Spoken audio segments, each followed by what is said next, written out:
I would like to start with some intros to get more in detail about your background and how it can relate to Eastern Europe. But also doing my homework, I saw that you were part of a student organization, which I'm familiar with as well.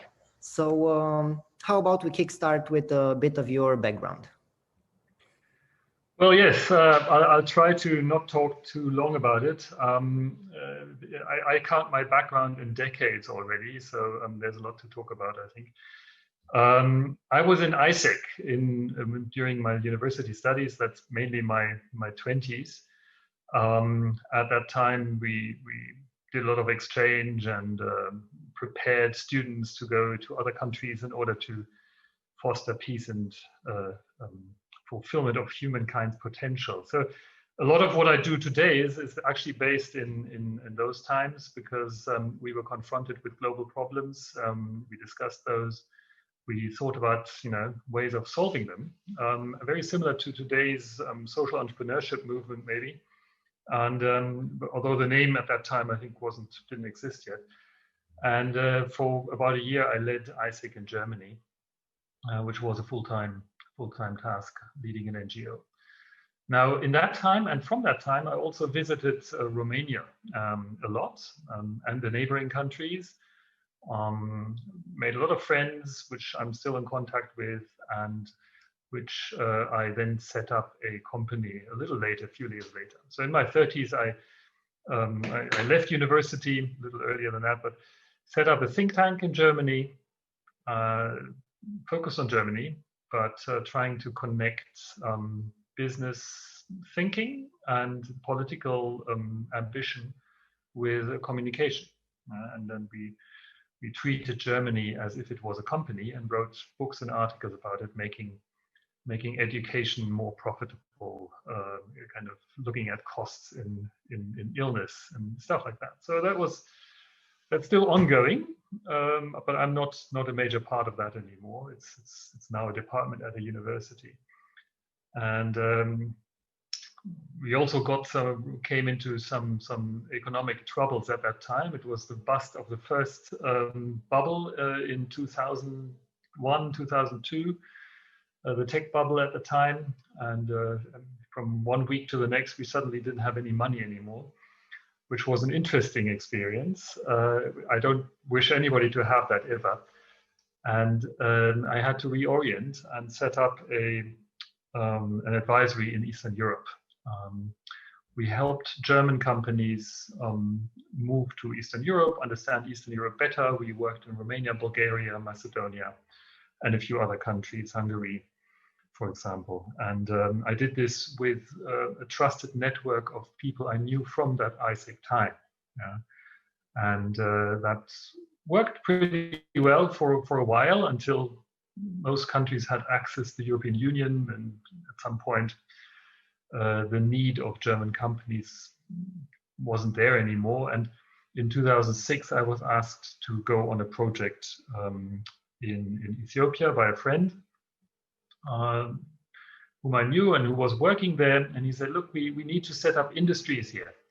And I mean, he was in Ethiopia, and Ethiopia at the time, 2006, was known for famine and basically for dying children. And that was the picture people had when they thought of this wonderful country. And I said, look, why don't we change the picture that Ethiopia represents in the minds of the people in the world, and show people how beautiful the country is and how much potential it has, and that it's actually not a desert, but it's the water tower of Africa. There's the majority of rainfall in Africa falls in Congo and in Ethiopia. Right? And we did that for about a year. We were there lots of times, talked to everybody. And 2006-07, we gave reports, talked to the ministers, and I think we changed a lot of, not the major strategy, but we changed a lot of how Ethiopia approached the topic of investment into the country. And from 2007-08, a lot of investment started coming in. this was also due to the Chinese starting to move into Africa. So it was not just us. But I basically worked on some of these investments, started working with some of the big organizations there. And instead of just having a fun project in Africa, I was suddenly working in Africa, and kind of started doing more and more. So that I got to know it pretty well, the whole region, mainly the Horn of Africa. The Horn of Africa is Eritrea, Djibouti, Somalia, Ethiopia. Some call Sudan, South Sudan.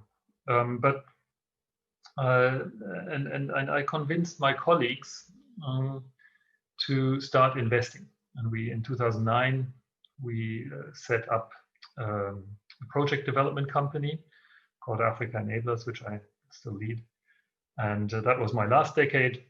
So we basically developed a large wind farm in the east of Ethiopia.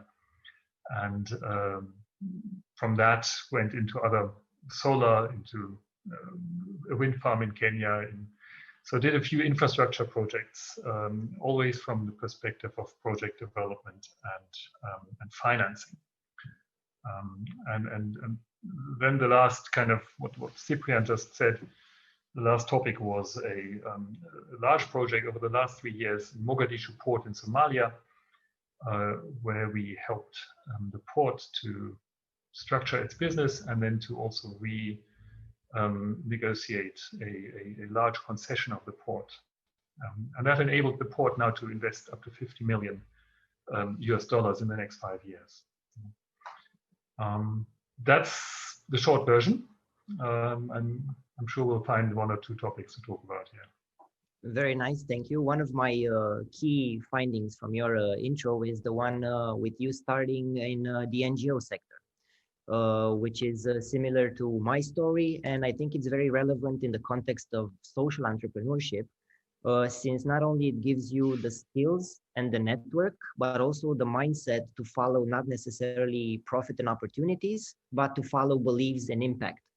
So do you believe that working with ISEC and student organizations has given you a proper mindset for following impact projects, social projects?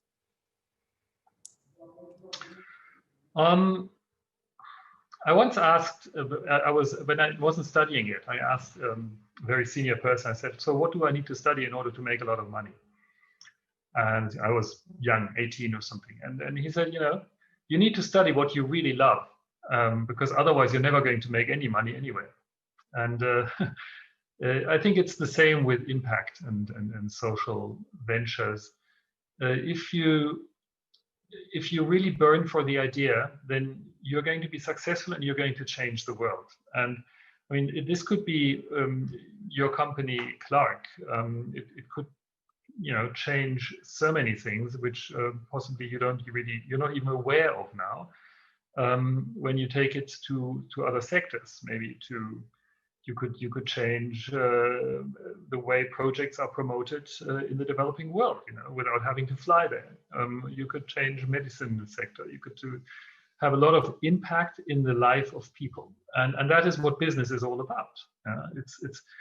I don't see so much the differentiation between social and non-social. Amazon is extremely social, by just making the delivery of packages even better. You could debate that, of course, but are they more social than somebody helping somebody over the street, or helping people see better because he's producing cheap glasses? I mean, where do we draw the line? But I think, answering your question, I think has helped me broaden the view of what I should be looking at. It's the whole world. There are problems all over the place. Business is the way to solve problems, to allocate resources as efficiently as possible to solve a problem. Right, thank you. So moving on to the subject of tech transfer, technological transfer. How would you define technological transfer? Does it mean moving a factory from one place to another, or are there some more subtle aspects to it?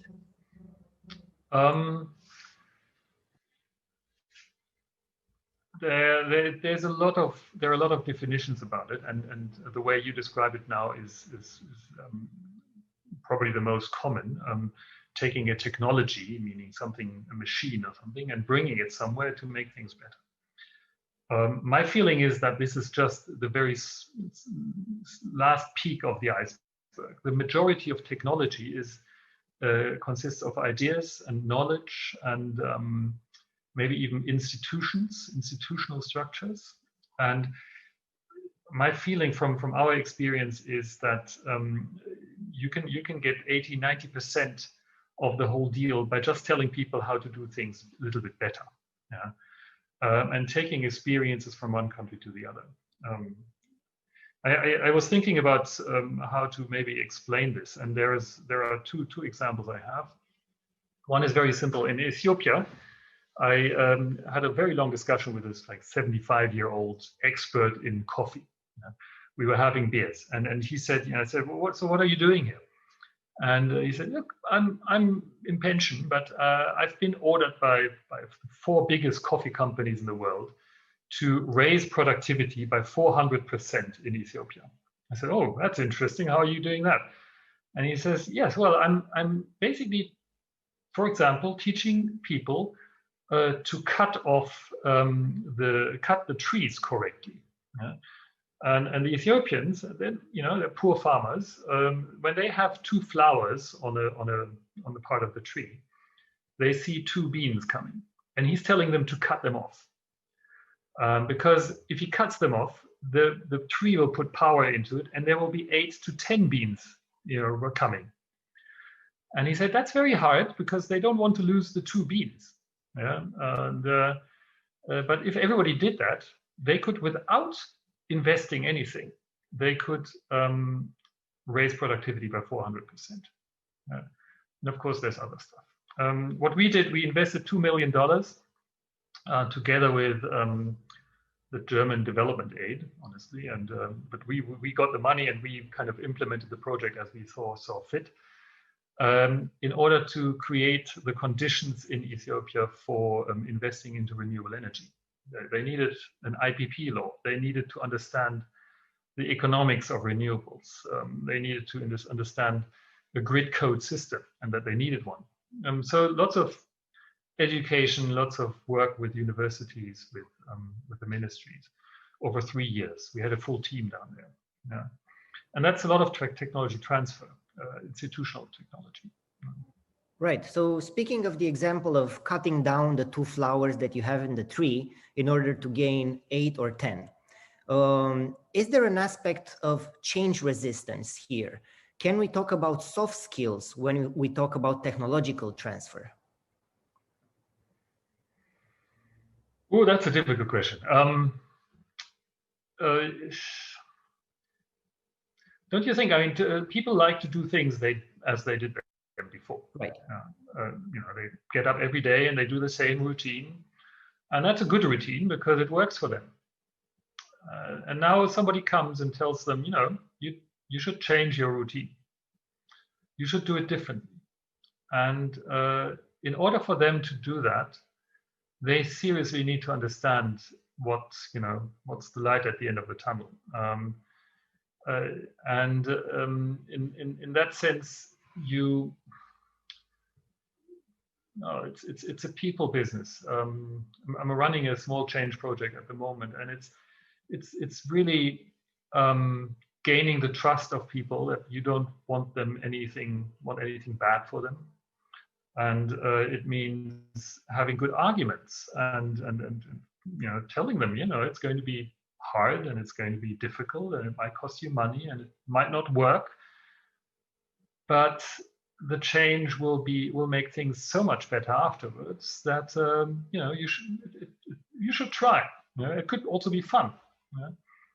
And in that sense, yes, it does need a lot of social skills because this planet is being developed by people, and they come from very different parts, lots of different thinking, lots of religion, lots of political culture, and that impacts the way these change projects run. Yeah. Right. One other thing that I found interesting in your presentation is about nation branding. And in the past year, we've had many debates and conversations about Romania's brand as a country. How do you see this working? What is the process of building a brand for a country? What are the noticeable differences? Like you said, you did a survey and tried to change or observe what picture people have of a certain country. What's your experience on nation branding? But as I mentioned, we did this was a huge project with a specialized team here from Germany. We went to Ethiopia, and the reasoning was that we said, if you as a country want to attract investors, then investors need to know about you, and that they need to know that Ethiopia is a potential location for them. And if the picture they have in their head kind of precludes them from even considering you as a first location, then you will not even get into the first round of countries that they look at in Africa. And at the time, this first round was Kenya, South Africa, Senegal, maybe if you spoke French, Nigeria, of course, because of the size, and one or two others. And they said, no, we are a very proud nation of 80 million people, and this is where humankind started, and this is where all the coffee of the world came from. And so very proud people, and in their setting, they considered themselves to be extremely relevant. And in a way they were and are, but nobody knew about it. Yeah. So branding the nation is a very thin line of telling the world what this brand represents, just like a Porsche is a sports car. But on the other hand, you need to fulfill the promise. You cannot tell people that your country is the high-tech country in the world if power is being cut every second day. So you need to find a way of promising, but also keeping the promise, being ambitious to your vision, but also having a plan to get there. And in that sense, a nation branding process is one part of a strategy process for the country, where the country says, who am I? From all the perspectives of society, everybody kind of chips in. And at the same time, do I really fulfill this? And where do I want to be in the future? And this was like 1 year of workshops, of seminars, of large conferences, of kind of extracting the essence of the country. Very interesting. It's a big learning experience. It could be valuable for every country, actually. I totally agree. And I had the role of promoting and representing Romania, both informally as a Romanian student abroad and formally with the UN. So I would like to ask now, in a personal note, an opinion, where do you see Romania now or in the near future, maybe compared to your experience of Eastern Europe before joining the EU? What do you see are things that we can leverage in Romania in terms of brand, in terms of opportunity for young entrepreneurs, opportunities maybe for investors? What do you think are some points that we as Romanian youth, Romanian entrepreneurs or ambassadors can promote and leverage? And the disclaimer, Dracula is not an answer here. Well, Dracula is it's a good point. It's the current picture. Yeah? It's part of the current picture, and you might want to see whether you want to leverage it somehow. But we both know that this current picture is not the reality. I've been to Romania a lot of times. I've gone on the Danube, in the Delta, and I've been in Bucharest a lot, although not in the last years. And I know from friends that it has changed much, and mostly to the better. And so my experience in Romania was wonderful. It was in the beginning of the 2000s mainly, and a little bit in the 90s. And we saw a vibrant society with lots of ideas, with a lot of quick business, a lot of kind of cellar, down in the cellars. You had these pubs and jazz clubs and stuff. So everybody was going out all the time. And business took place whenever you met somebody. It was a vibrant time. And then the EU came and put a lot of rules in place, which can be good and bad. Rules structure your life, but they also put it onto a certain path. So what would I suggest Romania to do? I wouldn't dare to suggest anything to you, because I'm sure that you know much better where you want to go. What I know that people in my circle have a lot of respect for is the mathematical and kind of science base that your university and education system provides. It's considered one of the best in Europe. It means that at the same, you have very entrepreneurial young people who come up with good ideas and who know how to use technology, which at the moment in this time is probably one of the best startup points you can have. And then you have a system, or you have a society where it's pretty easy to set up a company. Another thing which kind of makes change easy. Change comes from business and from society, not from politics. Politics should be there, should kind of give you a framework, should try not to be too corrupt, and help you move forward. But it should not stand in your way. I'm not sure that is the case all the time. In most countries, politics often wants to do it themselves. Politicians want to be the ones doing, when in reality they should be the ones enabling others. Right. And so that's my feeling. And you have a strategic location. I mean, and to add up from my experience of starting a business both in the Netherlands and in Romania, not only the technical capabilities that we gain from universities, but I observe a lot of young people self-taught in IT sciences, very good IT infrastructure that we're known for, and also very important in my opinion, low barriers in starting a business. You don't need much capital. It's not difficult to start a business, so you have all the means to get ready to go. Let me ask you a question. Where do you get the ideas for the business from? In Romania? Well, the first answer, the one by the book, is to look for problems, to look for things that are missing in Romania, to look for things that are not working properly, and those are opportunities, things that we observed in the West, things that we see in the internet, things that we imagine working in a different way. And then if we want to go into specifics, like really get a good idea and a business plan, a business concept, is to follow accelerators and incubators from the US, for example. See the batches of Y Incubator. They're like leading in terms of IT technologies and IT startups. Those are things that can be replicated, some of them quite easily, quite fast. So yeah, we have access to information and imagination. These are the tools, in my opinion.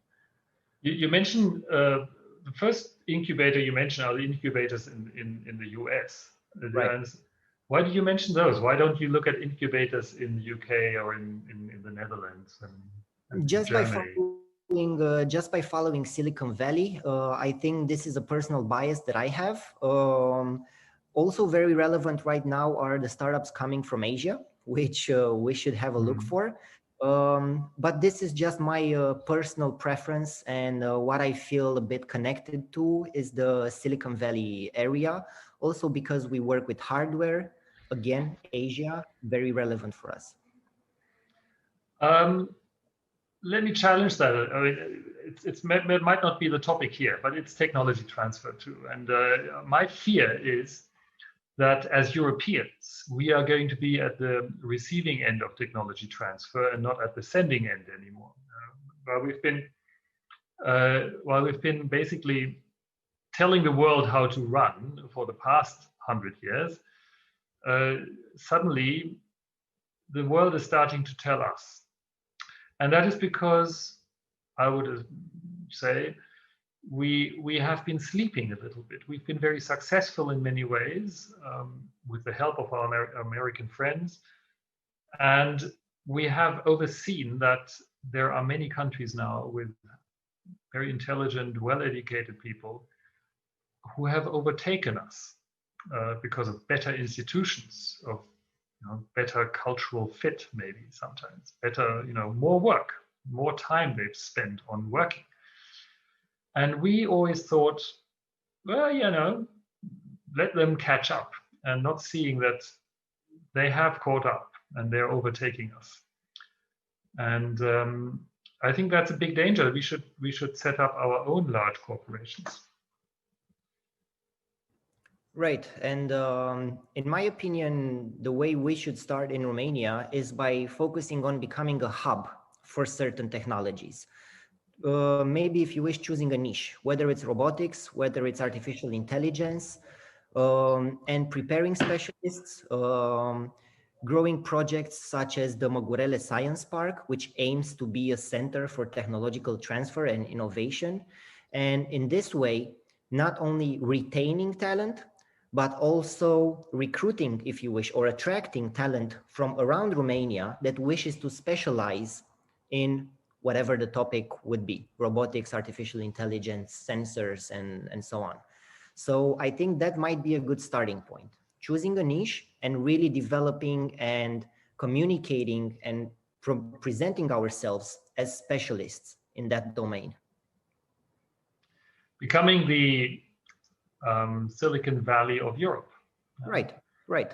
And a hub means universities need to be focusing on this to create the right students. Students need to have access to capital to develop the ideas, and you need to have some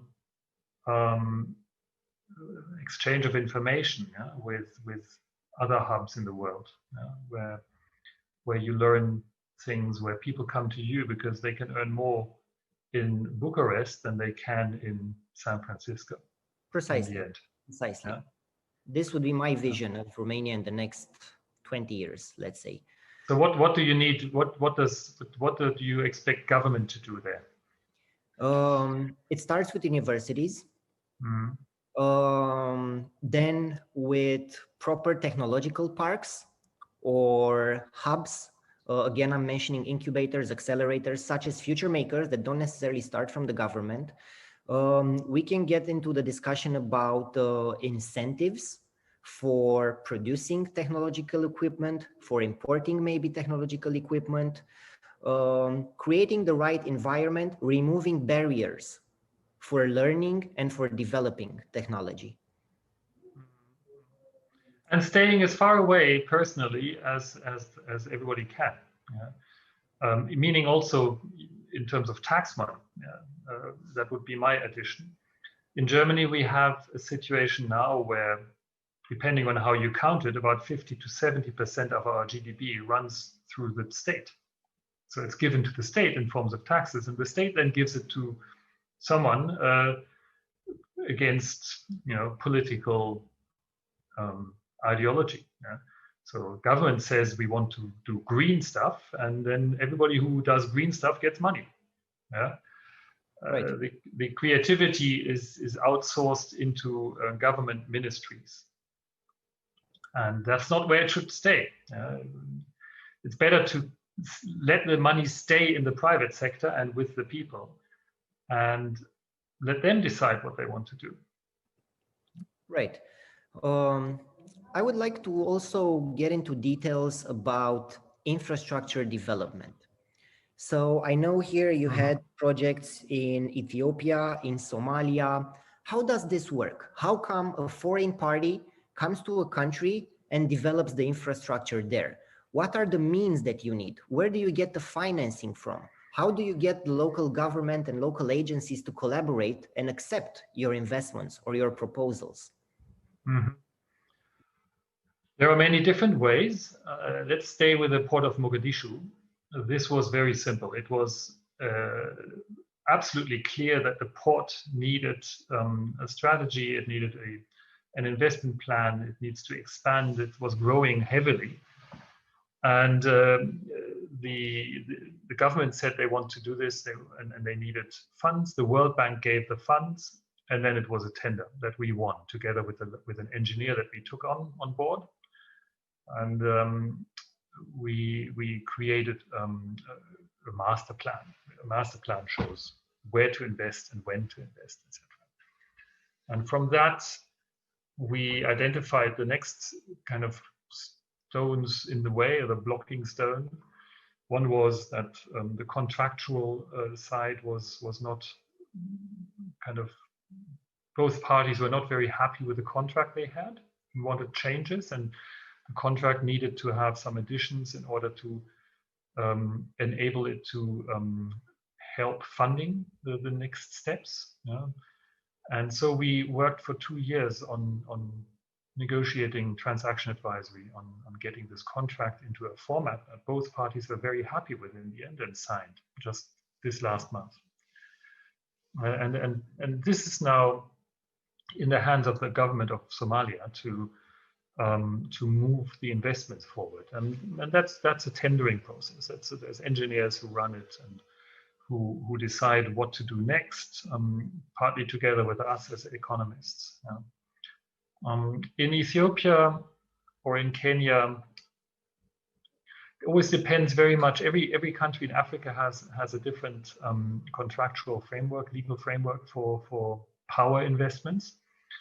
The main one is by now global. It wasn't so in 10 years ago, but it's basically a private investor develops a project. Our project was 300 megawatts of wind. That's about 100 large turbines in an area of 400 square kilometers. And we then invested our own money and a lot of time with a team of 3 to 5 people over several years in creating the necessary studies, in kind of getting all the people on the ground behind the project, working with the power utility to understand how this project would fit into the overall electricity system. And when the project development was finished, we basically presented that under the contract that we had to the government, and the government has it now and is trying to fund it. Yeah. And this is the next step. Funding depends on, well, in a well-run functioning society, it's just the private party and the banks doing it. Yeah. In a developing country, it's very often donor banks that do it. And these donor banks have their own requirements, which need to be fulfilled. And the government needs to also make sure that they don't take too much debt. So they need to evaluate which project they take first, which one is the most important project for their country development. Right. And it's a long project. It takes a long time. Imagine. But anyways, congratulations for the one that we've already closed. What are the next projects for Africa Enablers? What's next online? Very good question. This year we haven't been able to travel. I was able to go to Mogadishu, but most other countries were basically closed due to quarantine. And it's something like what we're doing here is possible. You talk and about technology, etc. But if you want to develop a project, you need to be on the ground, and or you need to have an engineer go on the ground, or a banker comes in, a lawyer comes in, and if just one of them can't travel because his company has a requirement against it, or because he doesn't want to stay 2 weeks in a hotel, then everything else stops to some extent. And this is what's keeping a lot of investment back at the moment, not just infrastructure, also factories which are being planned in Africa and many other things. In Ethiopia, you have the additional problem at the moment, as many will know, that since maybe 2 weeks, there is a kind of a civil war going on in the north. And this is impacting the investor perception of the country massively already, meaning that bond yields are going up, and